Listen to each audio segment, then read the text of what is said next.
Ladies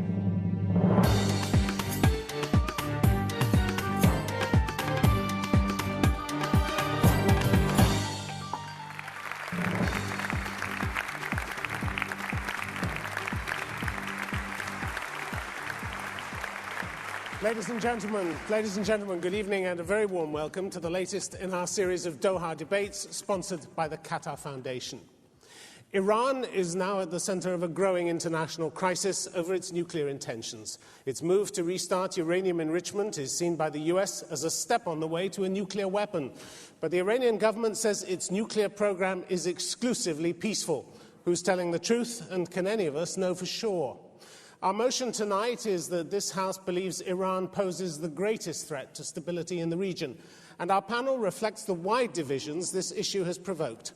Speaking in favour of the motion, Nazanin Ansari. She's diplomatic editor of the weekly Persian-language newspaper Kayhan, based in London, and a frequent commentator on Iran.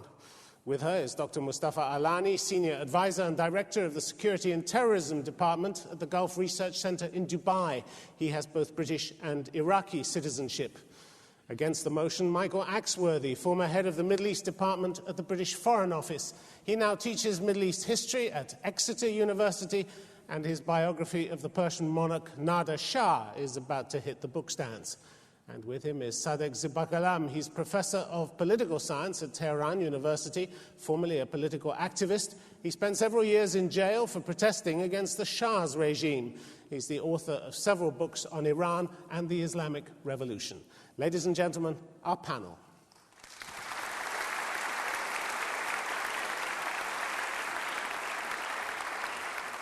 And now let me ask Nazanin Ansari to speak first for the motion. At a time when the countries in our region, like Qatar, UAE, Bahrain, Kuwait, are benefiting from growth and development, there is one country standing at the edge of an abyss, and that is my country, Iran. This is not because of the lack of want for us Iranians for a better life, but rather because of the nature and behavior of a regime the basic concept of this regime that is founded on is the totalitarian concept of control in the hands of a few, and with a core mission enshrined in its constitution to export the revolution. In effect, the priority of the Iranian regime at the moment lies beyond the borders of Iran and at the expense of the betterment and the livelihood of Iranians. Instead of investing and developing the infrastructure of the country, like gas and oil, they are diverting the resources and the funds into a ballistic missile program, into a dubious Chernobylized nuclear program, and into plans to undermine the stability in Iraq and Lebanon. Indeed, the regime in Tehran stands alone in the world in the rejection of the two-state solution for the Middle East conflict. Now, why all of this? Because the regime in Iran wants to divert attention from the massive failure in Iran. Our region today is more turbulent than ever in the past 27 years. If you take 4 crises right now that is confronting us, which is Iraq, Lebanon, the nuclear crisis, and Palestine, unfortunately, Iran's regime plays the decisive role in all of these crises, in each and every one of them. Now, why does it do it? Because of its misplaced and disjointed priorities. As such, the Islamic Republic is the indigenous cause of instability in the region. Nazanin Ansari, thank you very much indeed. Only one country at the edge of the abyss? King Hussein once described this as a very rough neighborhood. Quite a few at the edge of the abyss, aren't there? There is no hope in Iran. That is, when you don't have any hope, the social malaise in Iran, the economic malaise in Iran. Why is there no hope? There's a huge diversity of opinion in Iran. There's a diversity of opinion in Iran. But when you look at the demography, 70% are under the age of 30, but every year the country has to provide 800,000 jobs. There are not enough jobs, and you see every year, according to the World Bank, 400,000 the best Jobs of our is a minds. problem throughout the region. Unemployment, 400,000. Unemployment throughout the region. 400,000. In the Palestinian territories, it's up to 60%. 400,000 of our best minds are leaving the country. These are the people who can build the country, and instead they end up as refugees at the doors of countries in Europe.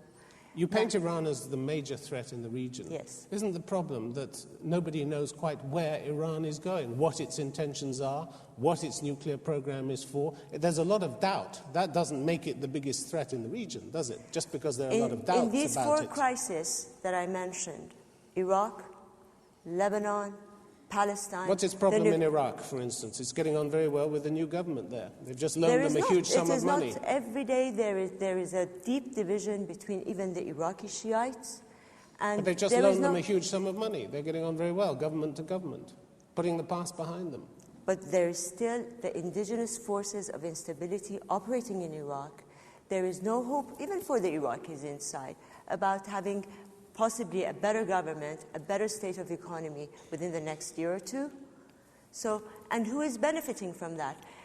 They're more unstable, they're more of a threat to regional stability than Pakistan, for instance. If Iraq becomes democratic, as the people of Iraq want, and they are going every time at these elections, and they are the ones who are voting, who will be the loser?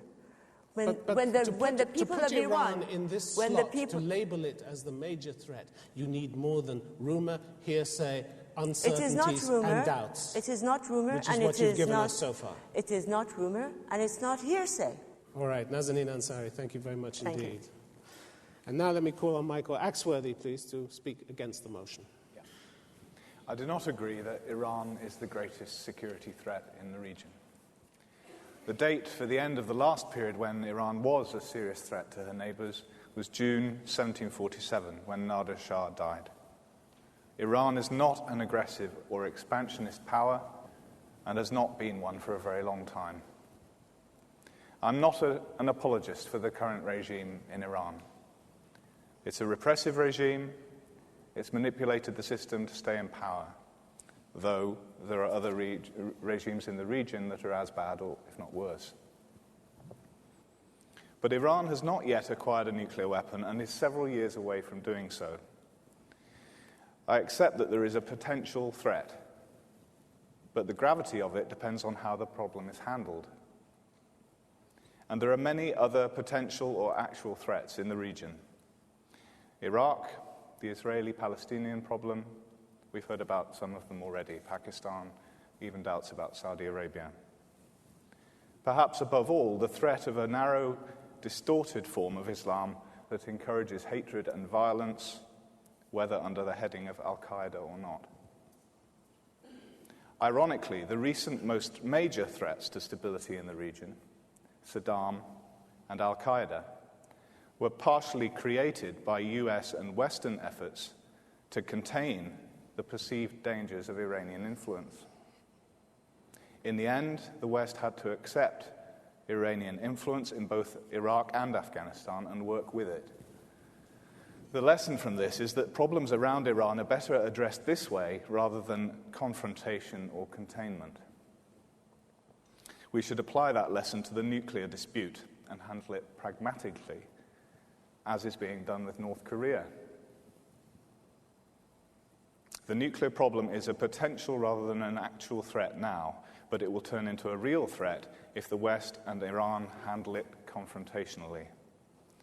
The best prospect for resolving the problem of hostility between the US and Iran and the nuclear dispute that arises out of it is direct US-Iran talks.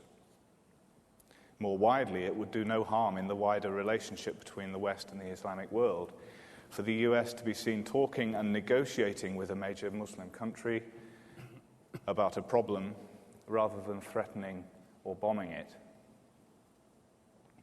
Exaggeration and misunderstanding of the potential threat from this problem can also contribute to the confrontation. I therefore urge you to oppose this motion. Michael Axworthy, thank you very much indeed. You say approach this problem pragmatically. Yeah. You're looking at a state that has offered to wipe another one off the face of the earth. How pragmatic do you think they should be about it? I'm talking about their comments about Israel. Yes. Obviously... Awfully easy for you to be pragmatic about it. That's perfectly true, and I don't live in the region, which makes it easier. I think the point about it is that Iran, those sorts of statements have been made in Iran. Many of them were made at the beginning of the revolution. But they're being made by this president now. We're dealing with the situation as it is now. Under President Ahmadinejad, there's a bit of a renaissance with him of that kind of language. Nonetheless, in Iraq and in Afghanistan, when it's come to shove, Iranians have discussed those problems pragmatically and have helped establish at least the beginnings of solutions. You would agree in this region, and you've been a specialist in this region, that when somebody says they're going to hurt you, it's a good idea to take them seriously, isn't it? I agree. Because they generally end up doing that. Of course, yes, and it's important to take the problem seriously. I'm not saying don't take the problem seriously. I'm saying don't exaggerate it, and it could develop into a major threat. At the moment, I think it's a potential threat. We also have a threat to respond to sanctions with causing harm and pain to America. That's a direct threat of force, isn't it? It's what countries do when they're threatened with harm and pain themselves, which is what sanctions would do. They're saying something else with that, though, aren't they? That is a threat of force. It's no more a threat of force than the Americans saying nothing is off the table. All right. Michael Axworthy, thank you very much indeed. Mustafa Alani, if I could ask you now to speak for the motion, please. I mean, you listened to the previous speaker saying two things important, that there is a threat, he called it potential. And he admitted that he is not living in the region. I live in this region. So before I invite you to really decide to put decision whether you are in support of the motion or not, you have to look at the other Iran, which the previous speaker described. The real Iran, not the Iran we want in the region. The regional state that behaving as an imperialist state, a state which interferes in everything in the region and denying everything in the region, denying interference. Here we're talking, there is a three triangular lethal combination in the present Iranian setup.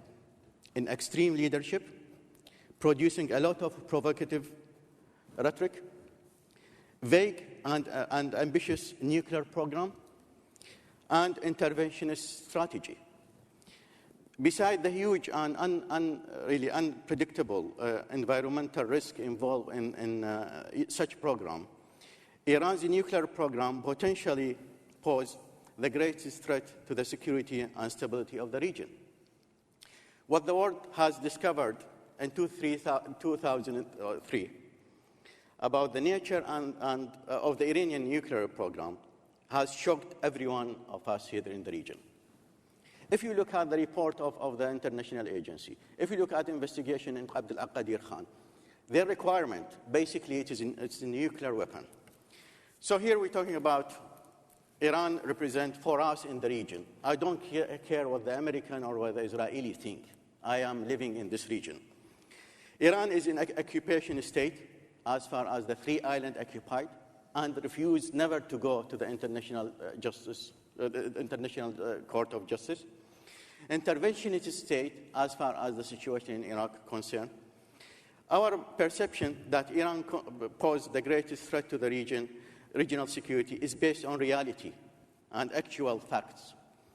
Our negative perception is a natural product and rational outcome produced by a long list of negative Iranian behaviors.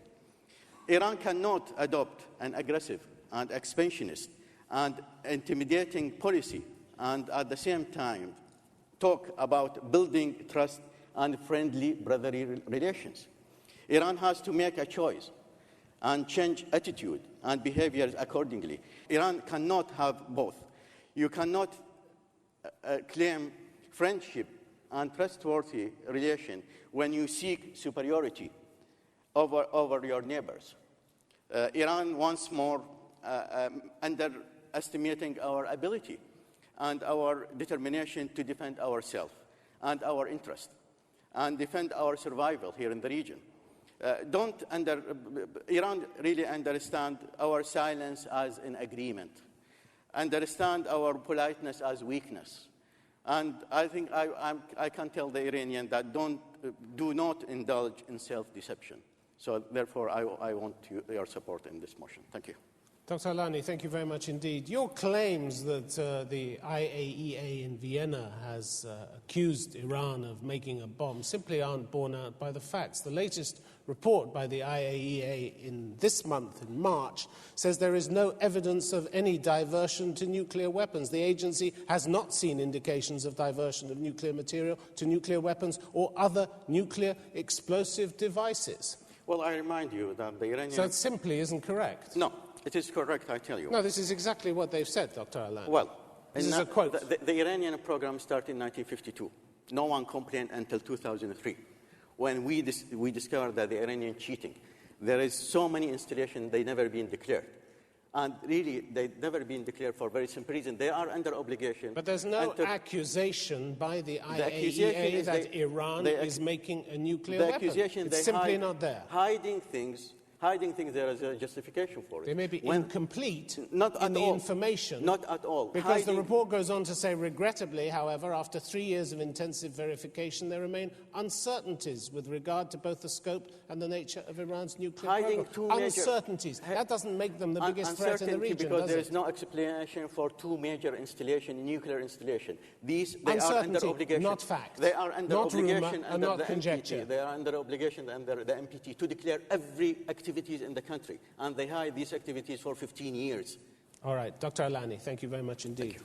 Professor Zabakalam, if I could ask you to speak against the motion, please.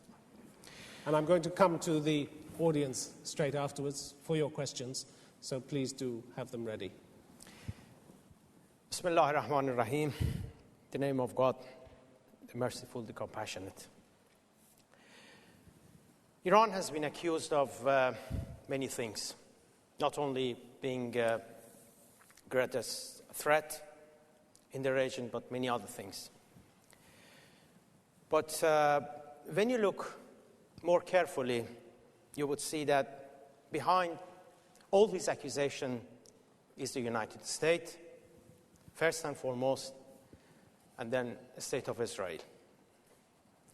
Iran's biggest fault, Iran's biggest guilt is to challenge the U.S. supremacy and the Zionist supremacy in the region. And so far, Iranians have paid a great deal for their independence and also for trying to remain independent. As far as the nuclear issue is concerned, Iran has obliged, Iran has cooperated fully and extensively with the IAEA. How many times, I ask the audience, how many times the IAEA inspectorate have been able to visit Pakistan? How many times they have visited Israel? And during the past 3 years, more than a dozen times, UN inspectors have visited every place in Iran. Even they have visited places that everyone knew, at least many Iranians knew, that they were not involved with the nuclear program. Yet Iranians said that let them come and see for themselves. And as I said, as far as Iran is concerned, Iran hasn't done anything wrong as far as the international rules and regulation and its obligation as far as the non-proliferation treaty is concerned can say.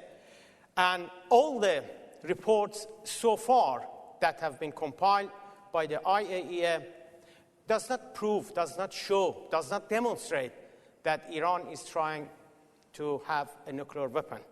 And in any case, to have nuclear weapon for what? To use it against whom? To use it against UAE? To use it against Kuwait? To use it against Iraq? To use it against whom? Why should Iran develop a nuclear weapon? Why should Iran have the desire to have the nuclear weapon?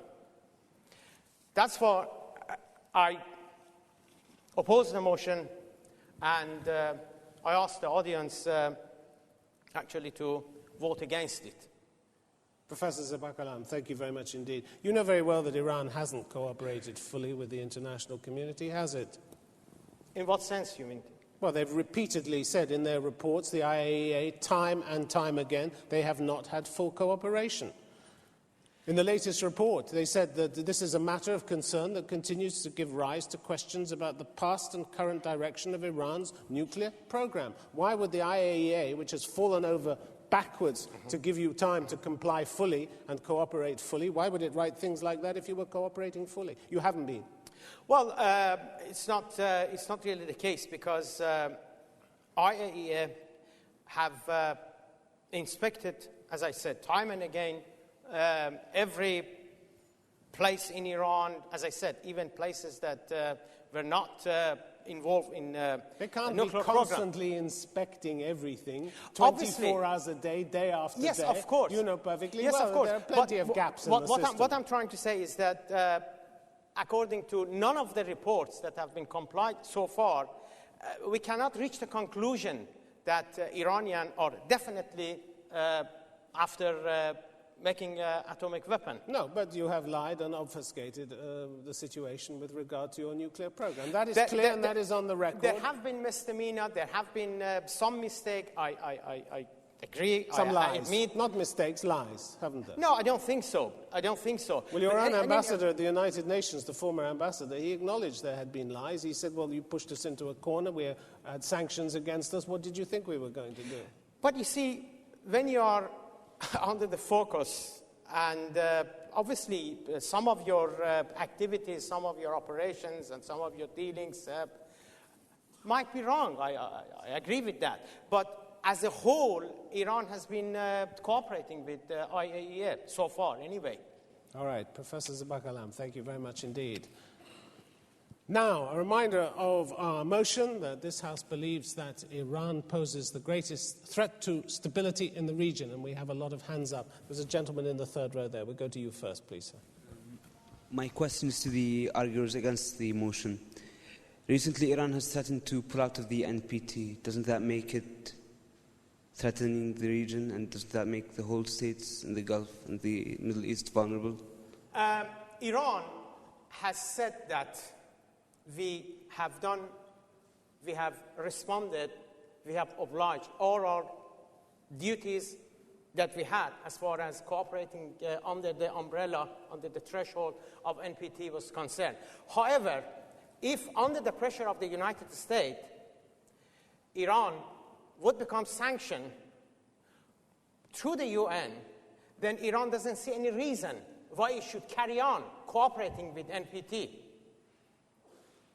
But if Iran is not sanctioned by the UN, then the cooperation with NPT would go on as it has been during the past years. So you're only prepared to cooperate if there are no sanctions against you? Exactly. I mean, what's the point of cooperating when NPT, if Iran is sanctioned? You are under international obligation. First, you mentioned in your statement Pakistan and Israel.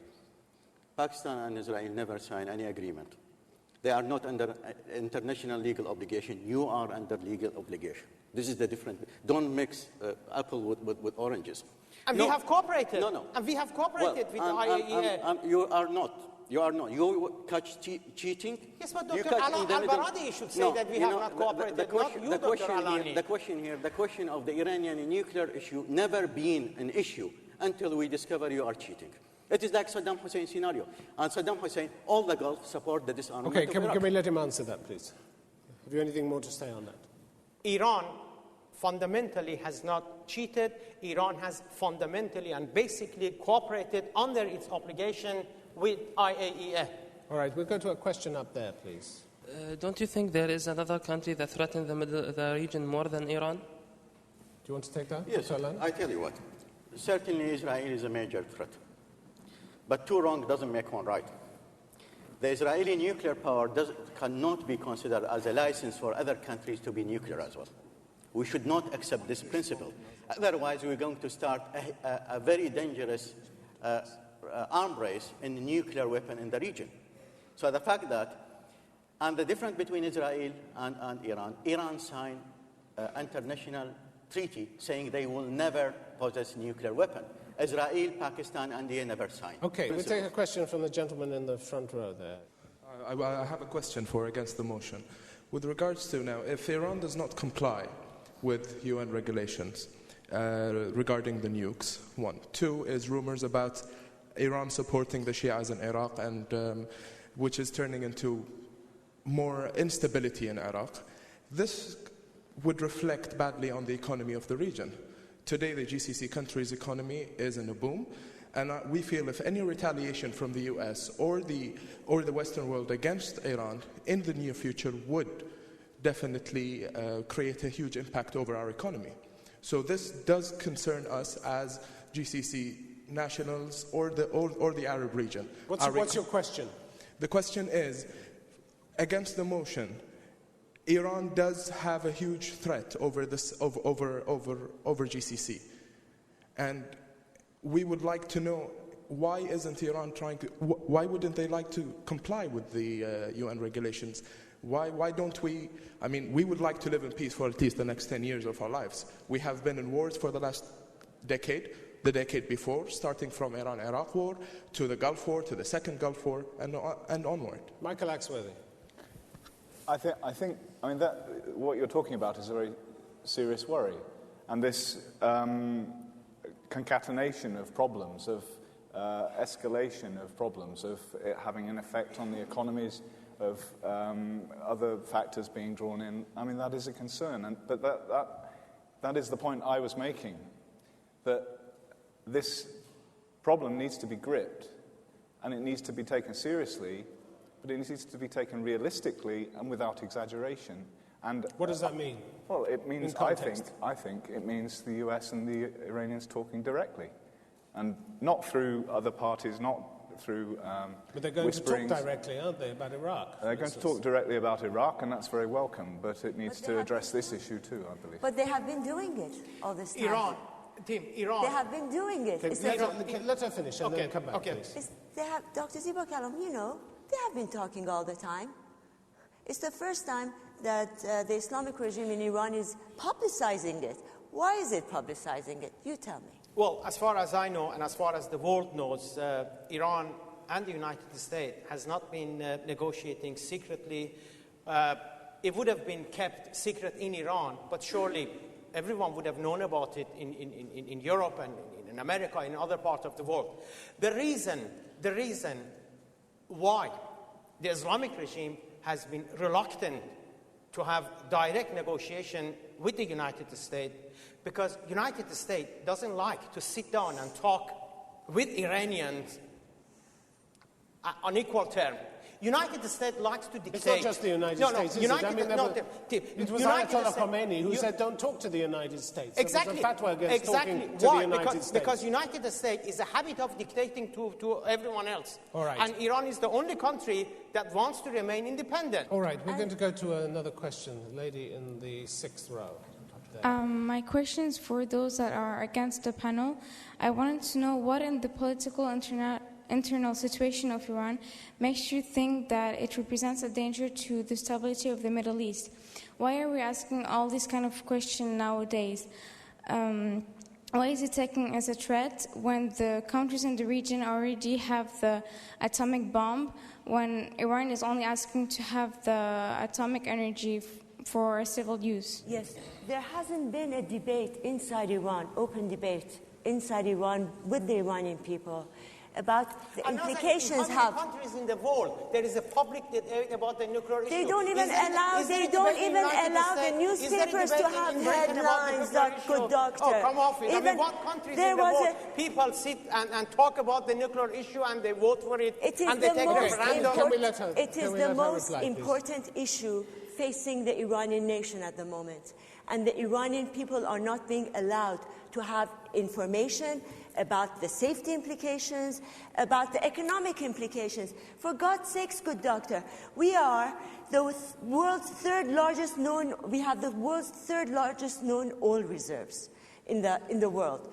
Our gas reserves are the second largest, but still, after 27 years of Islamic rule in our country, we are now net importers of refined oil and we are net importers of gas. Why? Because there hasn't been any investment in that. No, because and now you want to go huge and expansion. let him because answer, there has please. been huge expansion. But there are many houses in Iran that are using natural gas, and 10 years ago, 15 years ago, 20 years ago, they were not there. There are many Iranians who are having a private car, and that's why there is so much consumption of the fuel and etc. Justify your nuclear program on this ground? Well, I can't see why Iran is the only country in the world that its peaceful nuclear program is causing so much concern. If it's peaceful, we have no problem. You have peaceful nuclear program since 1952. We never complain on this side. As far as I can see, if it's peaceful, why you have don't the you right. allow a referendum to take place in Iran? Yes, let but the people I told you, cast their vote. Okay, you've asked the question. Let him finish. In what other countries in the world, even in the most democratic country in the world, in which of those countries they have taken referendum over the nuclear issue? You tell me that, Nazanin. There's a lady in the second row here who has a question. We'll get to her. Good evening. My question's for Mr. Alani. I'd like to ask, why are we badgering Iran about their nuclear capabilities when we know for a fact that Israel has far more advanced nuclear capabilities, and I don't think anyone can deny that these are used for weapons. And it was by your own admission that you said that Iran has an ambition. We have no proof yet, and Iran signed an agreement with it signed the agreement. Isn't that proof of goodwill? Why don't we say to Israel, why haven't you signed an agreement at least? Well, when you sign an agreement, you have to stick to it first. And this is our problem with Iran. Secondly, this is not really saying that Iran have no right to develop a nuclear weapon, military program. This doesn't mean we legitimize the Israelis' nuclear weapon at all. Don't understand it this way. We have one bully in the region, nuclear. We don't need another one. Secondly, this is not licensed. If in legal term, Israel, Pakistan, and India, they have completely different rules on them because they never signed any agreement which oblige them not to develop a nuclear weapon. Okay, let her come back. That's fair, but doesn't that prove that they're more hostile because they have not signed an agreement? We should be worried about the threat from them more than Iran, who has signed an agreement and who will face sanctions. We are not asking the Iranian as per the agreement. We are not asking the Iranian any favor. We're asking the Iranian to stick to what they signed. All right, let's move on. There's a lady in the second row who has a question there. My question was more or less the same as the lady there, the previous question. I'd just like to add to it that shouldn't we be having a Doha debate about whether Israel or India or even Pakistan, for that matter, pose the greatest threat in the region? And the second part of my question... Why? Because it's your view that Israel does pose a greater threat? We should have a Doha debate about them being the greatest threat instead of Iran being the greatest. It is a threat. I won't say that it's not a threat, but it's almost the same as any other country having a nuclear program, whether it be the first world countries or the second world or the third world countries. But since we're dealing with the debate that we have at the moment, where do you stand? I think we should... Iran is not the current problem as far as the nuclear threat is concerned. I think Israel and India pose the greatest threats because they are having a continued nuclear weapons program. They are constantly raising their defense budgets. Nazanin, do you want to come back on that?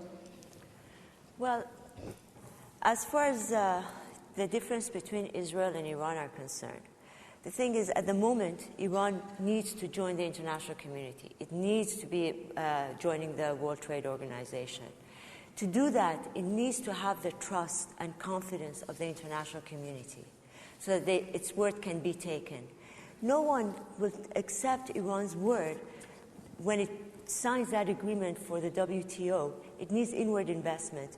If it's not even willing to abide by the Paris Protocol that it signed and by the new, NPT. Of course, the problem right now with the nuclear issue in Iran is that it has been not abiding by the safeguards agreement.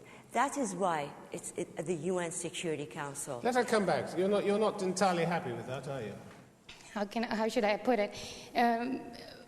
Like if the IAEA are satisfied to a certain level, And we can't just corner a country just because of uncertainties and doubts. As Mr. Axworthy very correctly said, that if we corner a country, a government aggression would lead to aggression. Well, you see, we have already seen the results of the Iraq invasion. It hasn't been cornered. You see, as a sovereign nation, as a sovereign nation, it agreed to suspend all nuclear enrichment, uranium enrichment program. And then, time after time, the international community, the IAEA board, they asked for it to suspend its activities. At the end of February 4th, there was another chance given to it.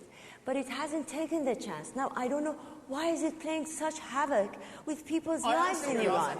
I answer you, Nazanin. Why? Why is it playing Because under the NPT and under no other rules and regulation, Iran and no other member of NPT is not obliged to hold its nuclear enrichment program. Iran actually halted its enrichment program for more than 2 years as a confidence-building measure. And unfortunately, Iran received more hostility, more animosity from Didn't it sign an additional protocol? Did it sign the additional protocol as a sovereign nation, Dr. Ziba Kalam? Did it put its signature under that agreement? What I'm trying to say is that Iran, by resuming its enrichment, has not violated any rules or any regulations. All right, okay, we're going to go to a gentleman in the third row there. You've been waiting a long time, and then we'll go to the lady at the back. My question to Mr. Sadeh. What do you think is the greatest challenge in Iran today, and how can this challenge be addressed? What is the greatest challenge? I think the greatest challenge, as far as Iran is concerned, is the hostility of the Bush administration against the Islamic regime, because it might push the Islamic regime into a corner that Iran leaves NPT altogether, and if there is sanction against Iran at the behest of the United States, then the whole region would suffer, because... Hostility, the biggest problem? What about the poverty, the mounting poverty in Iran? 25 social ills, violent crimes, drug addiction, abused children, runaway girls, dysfunctional families, increasing divorce rates. Okay, of course can we let him finish now, please? Suicides, Thank white you. slave traders. Thank you very much. Thank you. You made your point. Now let him make his. First of all, I'm not saying that Iran is not without problems. No one can say that. Iran has lots of problems. But Nazanin, which country in the world doesn't have those problems? But the priority of the government is not Iran. Which country in the world doesn't have those problems? You talk about democracy. You tell me, apart from Turkey and apart from the State of Israel, you mention any other Middle Eastern country that during the past 2 decades have had as many elections as Iranians have been having. Okay, we're going to move on now. There's a lady at the back. Hi. For the people against the motion, I want to know... Are you from Iran? I am from Iran. Okay. And especially directed to Mr. Ziba Kalam. How do you compare the efforts of Mossadegh long time ago for obtaining an independent oil industry for the country to the efforts of Iran right now for acquiring independent nuclear power? Yes, there are a number of Iranians, including many Iranian leaders, who are actually arguing on the same historical parallel. They're saying that the West, meaning particularly the United States, did not let Iran to have its nationalized, its independent oil industry. And United States, after nearly 40 years, is not allowing Iran to have its independent nuclear industry. And many people are feeling in Iran it's the same thing. We are against the United States. We were against the United States when it was the question of oil nationalization, and we are against the United States when it's come to the question of nuclear issue. All right, I just want to ask the question of what lay behind that question. Are you suspicious about Iran's nuclear program? Actually... As an Iranian? There are definitely possibilities, but... Is that a yes? I can't give you an answer. But Mossadegh as well, he faced a lot of oppositions, but the country did acquire a great deal of fortune afterwards. All right, we're going to move on Can now. I say something? Michael Axworthy, you want to add something? I think that brings out a very interesting point, which is, it strikes me very strongly that the Iranian government doesn't seem to be, what should I say, it doesn't seem to be following its policy, adapting its policy on the hoof with this. It seems to have a fairly clear idea of where it's going, and the threats of sanctions and even airstrikes don't seem to be too worrying or even too surprising to it. And what is happening in the course of all of this is that this government that I don't particularly like, that the other side of the panel doesn't like either, is becoming more popular through this confrontation. Is that going to discourage them from seeking nuclear weapons? I don't think so. Okay, we're going to go to a gentleman at the side there who's been waiting some time. My question is simply to the panel members who are for the motion. The motion was, does the House believe that Iran poses the greatest threat to security in the region? Well, would you not agree that the greatest threat to security in the region is already here? And that's the U.S. and its so-called allies who are creating havoc in the region, and thousands upon thousands of innocent lives are being taken in the name of faulty or so-called intelligence, which is currently being used to make the case against Iran. Thank you. Nazanin. Once again, I ask of you to take Palestine, to take Lebanon, to take the nuclear issue, and to take Iraq. Now, there is one, unfortunately, regime that is trying, it's in its benefit for the instability to continue in these areas. Why? Because as long as Iraq is unstable, as long as there is no solution to the Palestinian cause, the regime in Iran can go on and blame all its troubles, all its ills, on an enemy outside, and without taking care of its major priority, and that should be the people of Iran. For now, it's using and diverting attention from the problems that it's facing inside to those problems outside, and it will continue to do so.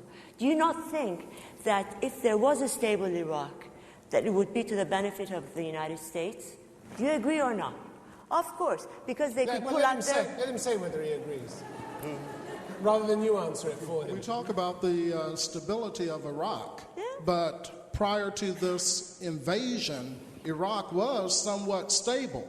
I think that it goes even further, that, because of the ineptness of perhaps the leaders in the region for not seeing to the needs of the people, that left a gaping hole for the U.S. and its so-called allies to come in and exploit all the territories. And need us not forget that, and I am a U.S. citizen, let us not forget that George Bush said many years ago, the axis of evil.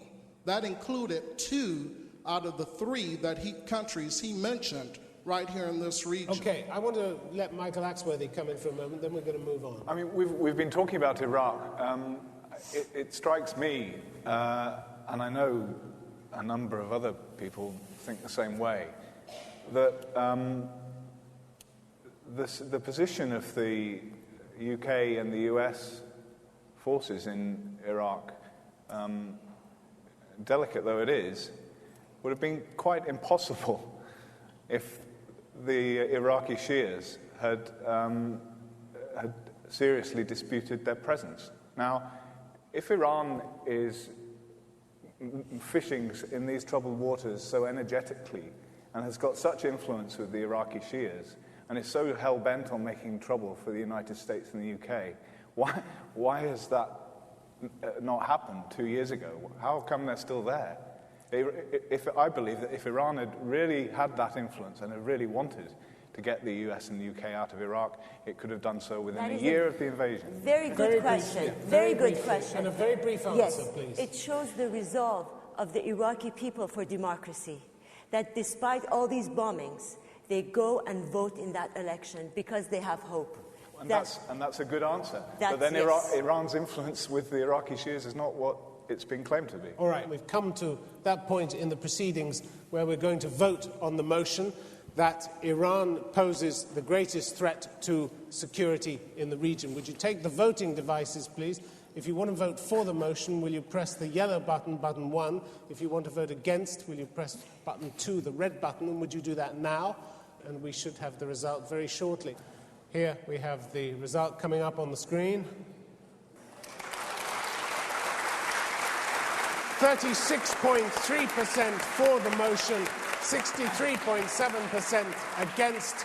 The motion has been decisively rejected. It just remains for me to thank our distinguished panelists. Some of them have come a very long way tonight. Thanks to you, the audience. Please do come back to us next month. The Doha Debates will be here with another edition. But for the moment, have a safe journey home. Good night. Thank you very much. Thank you.